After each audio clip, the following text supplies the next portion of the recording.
2020 presented another change to the government contracting community. I think we all can feel it. We're all aware of the growing cybersecurity concerns, and we've heard of system breaches in the past. But in January 2020, the DoD responded, and the Cybersecurity Maturity Model Certification, or as we'll refer to it as CMMC, was established. And this could impact up to 300,000 firms in the defense industrial base. So it's a doozy. And to walk us through what CMMC is and how it will impact government contractors, please welcome Payam Pourkhomami. Payam is the president and CEO and managing partner of OSIbeyond, which is a technology services firm providing managed IT and security services to small and medium-sized businesses. He's a subject matter expert in CMMC specifically, and has services that include CMMC, IT support, cloud solutions, and technology strategy. So, Payam, thank you so much for joining us. We're really excited to have you and can't wait to hear more about CMMC. Thank you, Zach, for the introduction, and thank you all for being here today. So we're going to talk about everyone's new favorite subject, CMMC, and how it relates to defense contractors. Before we get into it, though, I want to say that there's still a lot of gray area as it pertains to the CMMC framework. The DoD has put out a lot of good information over the past year, and we've done our best to compile this information and put it in relatively compressed format for you in our presentation today over the next 20 minutes or so. But just keep in mind that there's still new information that is developing that's coming out from the DoD that we hope in the future coming months will provide more clarity. Having said that, today we're going to talk about the history of CMMC, what is it, how does it work, and get an understanding of the entire framework. We'll get an understanding of the difference between FCI and COI data. From there, we'll review what the different CMMC levels are and how it pertains to your organization. And then we'll discuss who actually CMMC applies to. And then finally, or next, how do we expedite our preparation for the audit to become CMMC certified? And then how do we go about the CMMC certification process itself? And then lastly, once you do get certified, how do we ensure ongoing compliance thereafter? So I guess we can get right into it, and we'll start with what is CMMC. So CMMC is the Cybersecurity Maturity Model Certification. This is a new standard that was developed by the Department of Defense and released earlier this year. And it's comprised of multiple maturity levels that consist of 17 domains of technical ability that are then further broken down into 171 practices and processes. And these span across 5 levels of certification. So the idea here is that as you move up the levels that you get certified, you're demonstrating a higher capability of cybersecurity protection. So the other part to this is that instead of having a blanket requirement for all defense contractors, an organization that really doesn't handle highly sensitive information doesn't need to have all the controls in place that a level 3 or 4 or 5 would need to have. Therefore, decreasing the burden on defense contractors that don't handle that kind of data and allowing them to certify at an appropriate level. Now, the intent here is that they're going to use this as a requirement to award future contracts, and the DoD is migrating to this new framework to improve the cybersecurity posture of the entire defense industrial base. The reason for that is because the previous method was a self-certification method, and for obvious reasons, that was not working well. So contractors would have to do an annual self-assessment based on the National Institute of Standards and Technology 800-171 control set, which is a set of controls that defines how you handle COI data. Well, the issue was that not everyone was adhering to that because it was a self-assessment. So the new standard will serve as a verification mechanism to ensure appropriate levels of cybersecurity are implemented across the entire industry. So all organizations have to be audited by what's called the Certified Third-Party Assessor Organization. And the CMMC level is going to be determined based on whether you handle FCI or COI data. So to determine what level CMMC you'll need, we need to first discuss what the difference is between FCI and COI. All right, so starting with FCI, FCI is Federal Contract Information, And this is information from the government that's provided to you under the contract that you've been awarded. It's not intended for public release, and it's really provided or generated for the government under the contract. And it excludes information that's provided to the general public or in the public domain or online. If you currently have a DoD contract, you're probably handling FCI data. So your corporate systems, such as your email that you use to correspond with the government, or your file system that you're saving data that you receive from the government, or your workstations that you're using to correspond and transact with the government, any of these systems are probably handling FCI data and therefore will need to be compliant. On the other hand, CUI data is controlled on classified information. So this is government created and owned information that needs to be protected. So it's not classified information, but it is higher sensitivity than FCI. This information is provided to the contractor to perform the contract, and it will be labeled as CUI by the DoD. In some instances, the contractor may develop CUI as part of performing the contract. So some example categories of CUI that we have listed here, and this is just a handful, a small handful of many that are published online. So for example, critical infrastructure. If you have schematics to a military base or a government building, then that would be considered CUI. Other categories such as defense or financials, immigration or intelligence, all of these would be considered CUI. And you can easily look up the full category list of CUI data online. Now that we have understanding of the difference between FCI and CUI, let's talk about the different CMMC levels themselves. So as I mentioned previously, there are 5 levels in the certification model. So at level 1, you're performing basic cybersecurity practices to protect FCI data. So some examples of these practices are basically things like having password policies or antivirus on your endpoints or security awareness training for your staff. Current DoD contractors should not have any issues meeting level 1. These are very basic cybersecurity practices that every organization should have in place. Certainly, if you're already handling FCI data, you should be adhering to that. By the time you get to level 2, we're now documenting our cybersecurity practices, policies, and plans on how we run our cybersecurity program. The level 2 consists of a major subset of the 800-171 control set that defines controlling CUI data. However, it doesn't include all of the controls that are needed to handle CUI data. So this is one of those areas that's a bit of a gray area, and we see this as a transition step towards level 3, because you have additional controls that you need for level 1 at FCI data, but you don't have all the controls you need for handling CUI as you would in level 3. So we're hoping that the DoD will provide more clarity in the coming months as to what the purpose of level 2 is and who it applies to. But for the time being, it appears that this is a transition step towards getting to level 3. At level 3, you're managing an effective cybersecurity program. You're demonstrating good cybersecurity hygiene to protect CUI data. You're required to review all activities per the documented policies that you have in place. And some examples of the practices are, for example, logging or monitoring, incident response, backup and recovery, and so forth. Most contractors will fall either at level 3 or level 1, depending on whether you handle FCI or CUI data.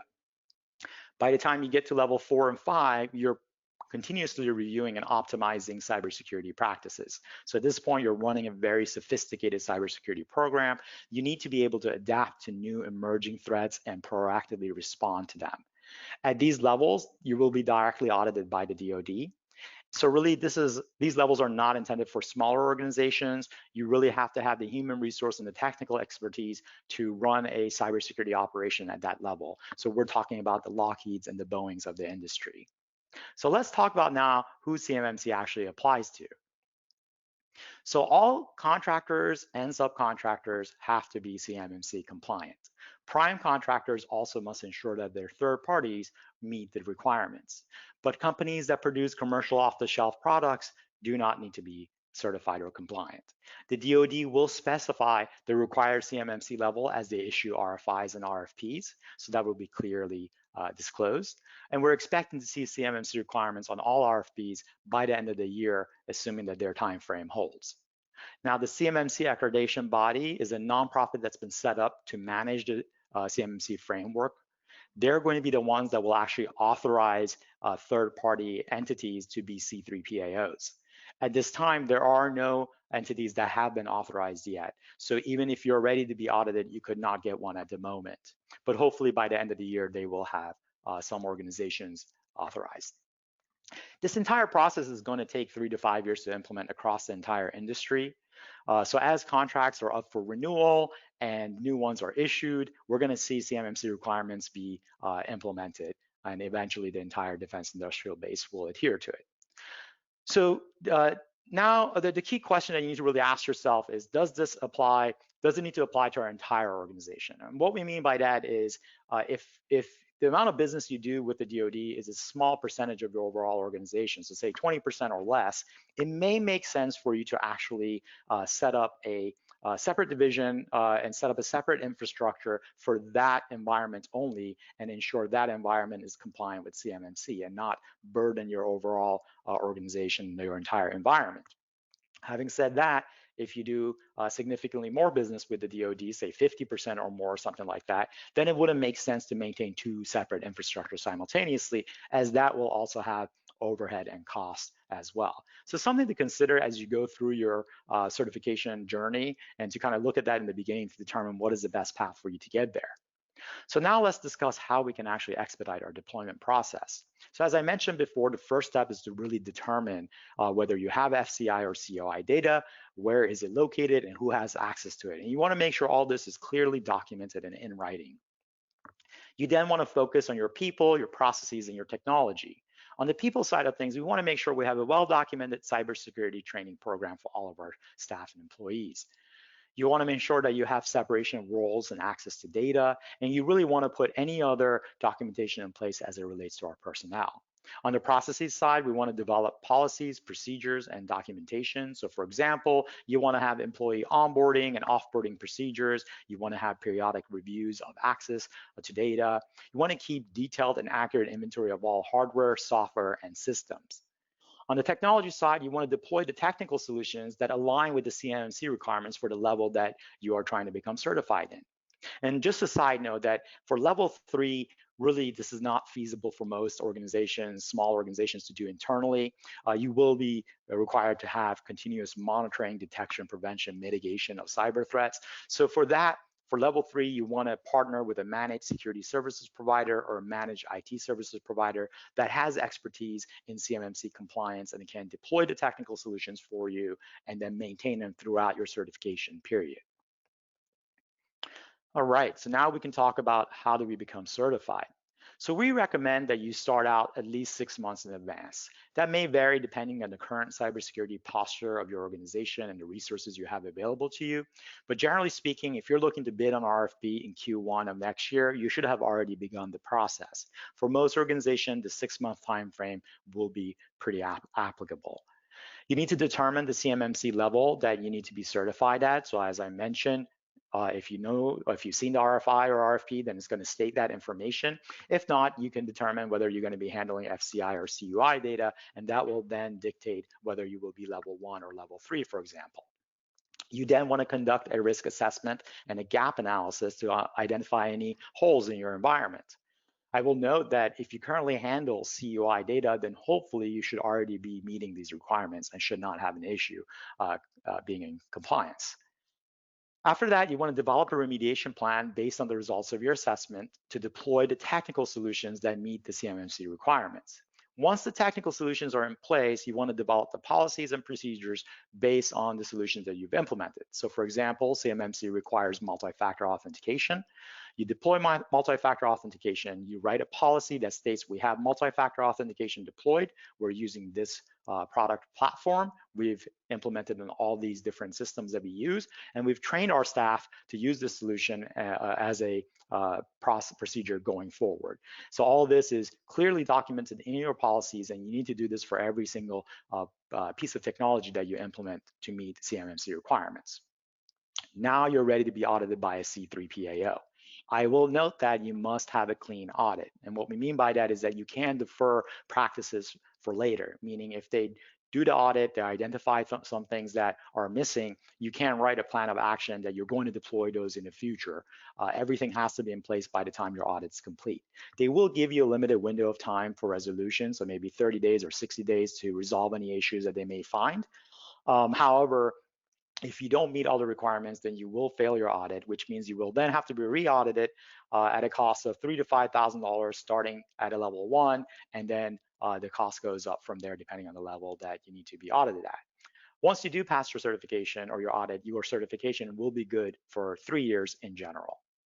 Next, you want to perform ongoing monitoring and reporting, because the DoD does expect that you report any incidents that you detect. An incident does not mean you're going to get decertified, but depending on the incident, you may be required to do a reassessment. That actually helps us transition to our next point, which is how do we ensure ongoing compliance? So first, you need to have a designated resource, ideally an internal position. They may not be necessarily full-time position, but they have to have the ability to oversee compliance. You don't want to just dump this on your IT personnel. They will generally not have the ability or the time capability to ensure that you're staying on top of your compliance. So this position needs to be someone that's familiar with compliance and specifically with CMMC requirements. You want to maintain internal policies and procedures. So we talked about putting all those things in place after we deploy the technical solutions. You want to perform audits periodically. You want to validate or verify access to data, and to make sure that you're actually adhering to the policies and procedures that you've put in place. You want to periodically update your documentation. So all the documentation that you initially created to become certified, you want to at least on an annual basis review that information to make sure it's up to date. If you make changes sooner, then you definitely want to update those before once a year. You want to maintain ongoing technical solutions as required by the CMMC level that you're certified at. So remember that the technology will change over the next few years, but it's your responsibility to ensure that you're keeping up with the technology that is designed to defend against the things that CMMC requires you to defend against and protect data. And then finally, you want to ensure that systems and changes to existing systems are compliant with CMMC. So anytime you're introducing something new to your environment, you want to have that compliance hat on and look at it from the CMMC mind frame. So I know that was a lot to digest in a very short amount of time. So I hope you found this to be informative. I'm going to now hand it back off to Ted to talk about the impact of CMMC on financial systems. Thank you. Great, thanks, Payam. That was very informative. It was a lot to take in, and appreciate the thoroughness of your presentation. I do want to expand on a couple points as it relates to financial systems. First is the Federal Contract Information, or FCI, includes any non-public information associated with the contract. One thing to keep in mind, it is highly likely that your financial systems will include this information, and as such, the CMMC requirement would be at least a CMMC level 1. Second is controlled unclassified information, or CUI, will be defined by your contract. And you should discuss what's considered CUI with your contracting officer just to make sure it's clear. The presence of CUI in a system will require at least a CMMC level 3. If you want more information about what is CUI, there are some, as Payam said, great information on the web, and the National Archives has a great detail of what is considered CUI. So what are our recommendations? Our recommendations is to eliminate, if possible, CUI from your financial systems. This will reduce the requirement from a level 3 to a level 1, and if this can be accomplished. We recommend that you follow a similar procedure that we see currently utilized for classified information. And this includes using redactions, code words for contract names, and similar tactics. FUI will likely impact accounting, HR, payroll, email, contracts, and BD systems. And you'll need to consider exactly how this will impact your hosted accounting software, hosted email services, and then your other service provider systems. So we recommend that you source providers with CMMC awareness and adequate compliance. For financial systems, your goals should be to maintain at least a CMMC level 1. In some cases, it may be necessary to move to a level 3, but does look like most cases will be a level 1 requirement. So I'd like to bring Zach back again and Payam to open up the proverbial floor for questions.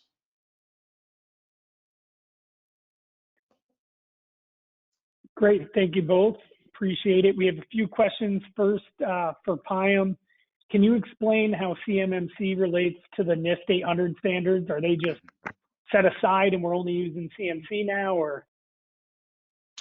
Yes, so that is generally correct. So the 800-171 standards are by themselves going to be going away, but they are incorporated into the CMMC framework along with some other standards and specifications, particularly level 3 and above. So if you were previously adhering to 800-171, you're probably in pretty good shape already for level 3. There's going to be some additional things that you're going to have to do, but the new standard will be CMMC going forward. Sure, thank you for that. And I know you touched on this, but could you expand a little bit on, will companies be able to self-certify for levels 1 through 3 once this is implemented? And when did the self-certification go away? So unfortunately not. That's the whole premise of CMMC, because the DoD cannot trust that people will do what they're saying that they're doing for the security of the greater good. So self-certification is going away as new contracts are implemented. So if you're currently in contract, the old system will still maintain in place. But as new RFPs and RFIs are issued and you bid on those based on the CMMC level, you get certified. And if you're awarded, then you have to adhere to that. When you do get certified, it's generally going to be good for 3 years, however. You just have to maintain your compliance throughout that time. And as we explained, be able to demonstrate that you've been maintaining it through documentation. And so if I can add just a point to that, I think part of the goal here is to level the playing field for organizations bidding for DoD contracts. There are a lot of organizations out there that are doing the right thing. They're implementing these security procedures in the past, and that's driving their rates up as it's including these additional costs. And some other firms have cut corners and have not implemented all of the procedures, and as a result, their rates might appear a little bit lower, and then that creates a dichotomy that needed to be resolved. So I think that's part of the impetus for the requirement of a certification, is to really make sure that this is happening and that they're leveling the cost playing field as well, because these costs can be included in your rates and be reimbursed as such. Excellent. Yeah, and that brings up a great point, Ted. I know a few people were wondering who will pay for this certification or audits, or is this no charge like DCA audits? Look, these audits are going to be paid for by the contractor, and so there are independent organizations. A lot of CPA firms are setting up departments that are going to provide these certifications, so it isn't a test type function. So they're a logical type of organization to go to for these types of services. There's other organizations that are also applying to be able to certify systems. The issue is that those final regs and those final certifications, the certifications of the certifiers has not been finalized, and that's all expected to come out here shortly.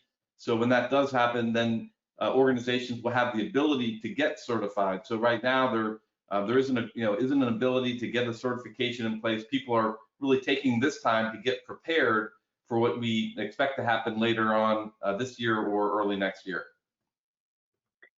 And for the both of you, how are the primes going to manage the subs when it comes to the CMMC, or whose ultimate responsibility is going to be?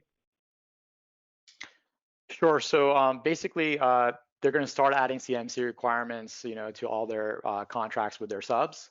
And it's just going to flow down based on the data type, that the sub is going to be handling, whether it's CUI or FCI. So the sub will have to be certified at a certain level. So maybe the primary is handling level 3 and the sub's handling level 1. Then they each have to be certified at their respective level. Great. And a little bit back to clarification on the self-certification. At what point should the bidders no longer represent themselves as certified if they only have self-certification? I'm not sure I exactly understand the premise of that question, but I mean, it's going to be very clear once you're actually certified by a C3 PAO. So the new contracts will require you to be certified. I mean, I assume that you will be able to bid on the contract if you're not certified yet, but you will not be awarded a contract if you don't have the certification already by this third-party nonprofit that is going to issue them. Yeah, I think yeah. That's an important point. Is the certification will need to be in before award, and so you're going to need to discuss that in in your proposal about where you are as it relates to the certification process and the expected completion of that certification. And one of the one of the points is if you're starting from ground zero to get to a level 3, that could be a 3 or 6 month process. So that's where we're out here raising the red flag here that people need to start the process now, even though the certificate the certifying bodies have not been selected or approved to certify systems yet. It's going to take a while to get there, so the process needs to start sooner rather than later. But there will be plenty of time for you to be able to include your status in those proposals as they start asking for this. It's going to be coming up really soon, and then the objective is to make sure you're ready for that certification and that you have a contractor ready to provide that certification as soon as they're able to with the regs. Great, thank you. And is there going to be a list for primes to check certifications for the subs? Like, will they be able to see who's certified, or have they clarified that yet? Not that I know of yet, but my assumption is that the CMMC accreditation body may maintain some sort of list of that nature. I don't think this information is really going to be publicly available. I think they may specify that you're certified, but not what level. I think that information is not going to be disclosed. So you may just know that this firm has a certification, but what level may not be necessarily disclosed. But that's one of the areas that we don't know yet. We have to wait and see. Sure. And has the DoD begun the process of certifying third-party certifiers, or? So the short answer is yes. Where they're at in that process, we don't know. So when you go to the cmmcab.org website, it's just all coming soon. So the presumption is that they've been spending a better part of this year to work with these entities, like your Deloittes and other firms that will be the first batch to become C3 PAOs. And Ted and I were talking about this before. Probably because of COVID, there's a delay in that schedule. But we're hoping that by the end of the year, they will actually authorize and disclose that these are the initial firms that can do the audits. Great, thank you for that. Does this apply to all recipients of CUI, even if they are not primes or subcontractors? So, for example, proposal consultants. I would assume yes. If you are going to be in possession of CUI data, then you're going to have to adhere to this. So, for example, your technology companies, if they're hosting data for you that you're getting from the government that has CUI data, they're going to have to be compliant as well.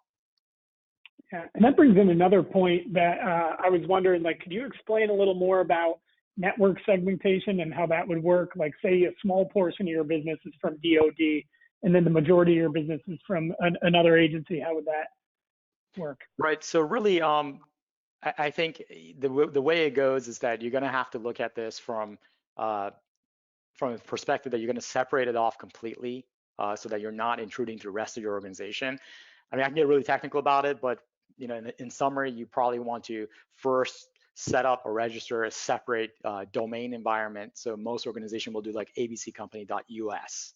And you register that separately. You move all your data from that into a secure environment. So, for example, Office 365 and Microsoft environment with Azure Government for virtual desktops, for example, right?